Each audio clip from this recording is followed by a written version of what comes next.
মাগুরার শালিখায় উৎসবমুখর পরিবেশ আর নেতাকর্মীদের স্বতঃস্ফূর্ত অংশগ্রহণের মধ্য দিয়ে গতকাল বিকেলে জাতীয়তাবাদী সামাজিক সাংস্কৃতিক সংস্থা জাসাস এর উপজেলা শাখার কর্মী সম্মেলন অনুষ্ঠিত হয়েছে।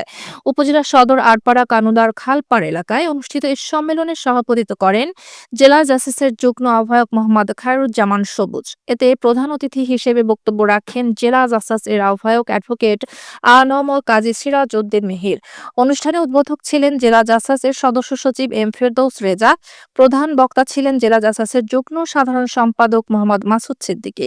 বিশেষ অতিথির বক্তব্য রাখেন উপজেলা বিএনপির আহ্বায়ক আনিসুর রহমান মিল্টন, উপজেলা যুব দলের সদস্য সচিব মুন্সী নয়নুজ্জামান নয়ন, কৃষক দলের আহ্বায়ক ইলিয়াস হোসেন, স্বেচ্ছাসেবক দলের আহ্বায়ক জাহিদুর রহমান, শ্রমিক দলের সিনিয়র যুগ্ম আহ্বায়ক জামাল হোসেন, উপজেলা জাসাসের সাবেক সভাপতি অধ্যাপক মোহাম্মদ মনিরুজ্জামান, সাধারণ সম্পাদক সৈয়দুজ্জামান চাঁদ, যুগ্ম সাধারণ সম্পাদক হাবিবুর রহমান, সহ সাংগঠনিক সম্পাদক জিন্নাত হোসেন।